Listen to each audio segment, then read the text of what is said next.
So I'm at this service call.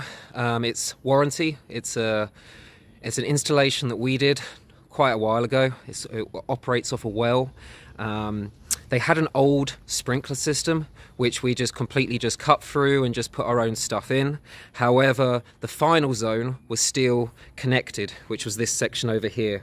So the issue we were getting, or the call we got, was when the homeowner fired any of the zones, nothing happened. So I started off with an electronical test, tested the ohms and the voltage, everything's sound.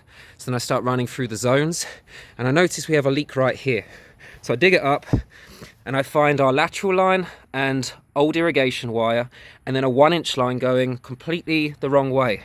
So I'm trying to wrap my head around this, trying to figure out, is this warranty? Did someone run a cable afterwards? What's going on? So we do some digging over here, and there's a valve, or there was a valve, right under here. And the homeowner told me that he didn't want this anymore. Even when we did the install, he wanted to get rid of this zone, or this section, because this was going to be, or will eventually be, a rock bed and a pool.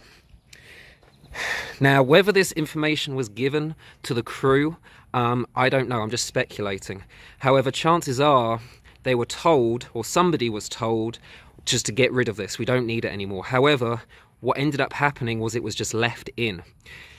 This pavement was then installed later on, which then sat directly on top of the valve, so much so that it pushed the solenoid off of the top of the control valve.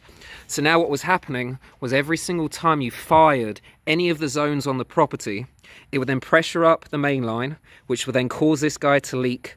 Water would then go through, this zone would fire, and because whenever we did the install, we ran straight through this lateral line, this then started leaking. It's been resolved now. I've just gone in, cut it out, put a cap on. The point of the video is this.